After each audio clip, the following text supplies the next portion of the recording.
రొయ్యల రైతులపై ఇరాన్ యుద్ధం పిడుగులా పడుతోంది. రాష్ట్రం నుంచి దుబాయ్కి వెళ్లే ఎగుమతులు బంద్ అయ్యాయి. తాజా పరిణామాలతో ఆర్డర్లు రద్దయ్యాయి. ఇప్పటికే సిద్ధం చేసిన సరుకు ఏం చేయాలో తెలియక ఎగుమతిదారులు ఇబ్బందులు పడుతున్నారు.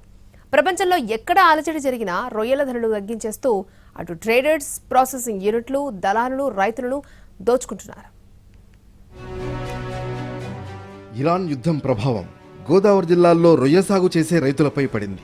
పశ్చిమ గోదావరిలో ఎక్స్పోర్ట్ క్వాలిటీ రొయ్యలు 20 నుంచి 30 కౌంట్ ధరలు కేజీకి దాదాపు 40 రూపాయల వరకు తగ్గింది. యుద్ధం వంకతో అటు ట్రేడర్స్, ఇటు ప్రాసెసింగ్ యూనిట్లు, దళారులు మిగతా కౌంట్ ధరలను తగ్గిస్తున్నారు. ఈ ప్రభావంతో మిగతా అన్ని కౌంట్ ధరలు కేజీకి 20 రూపాయల నుంచి 30 రూపాయల వరకు తగ్గించుకుంటున్నారు. రైతు నుంచి రొయ్యలను తక్కువ ధరలకే కొంటున్న ట్రేడర్లు స్థానిక వ్యాపారులకు మాత్రం మామూలు ధరలకే అమ్మకాలు సాగిస్తున్నారు. దీంతో సాగు చేసే రైతులు నష్టాల పాలవుతున్నారు. దుబాయ్పై బాంబుల దాడులు జరగడంతో మన దేశం నుంచి వెళ్లాల్సిన రొయ్యల కంటైనర్లు ఎక్కడికక్కడే నిలిచిపోయాయి.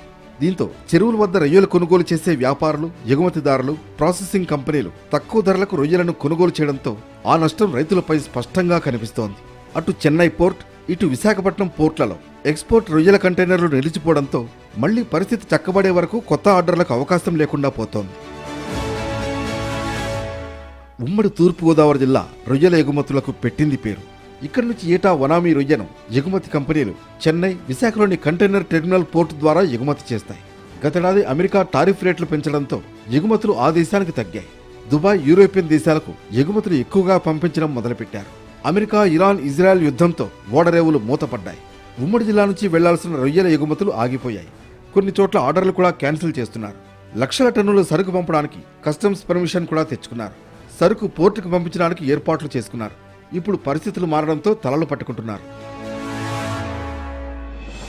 ప్రస్తుతం యుద్ధం ప్రభావంతో పూర్తిగా మార్కెట్ డీలా పడిపోయింది. కౌంట్ తక్కువ ఉన్న రొయ్యలకు ఇతర దేశాల్లో మంచి గిరాకీ ఉంటుంది. కానీ లోకల్గా అమ్మితే మాత్రం పెద్దగా ఉపయోగం ఉండదు. యుద్ధ వాతావరణం ఇలాగే కొనసాగితే రైతుల దగ్గర నుంచి కొనే పరిస్థితి కూడా ఉండదు. తమకు డిమాండ్ లేకపోతే సప్లై ఏం చేసుకుంటామని ఎగుమతిదారులు చేతులెత్తేస్తున్నారు. పరిస్థితి ఇలాగే కొనసాగితే భవిష్యత్తులో రొయ్య సాగు విస్తీర్ణం మరింత తగ్గే అవకాశాలు లేకపోతే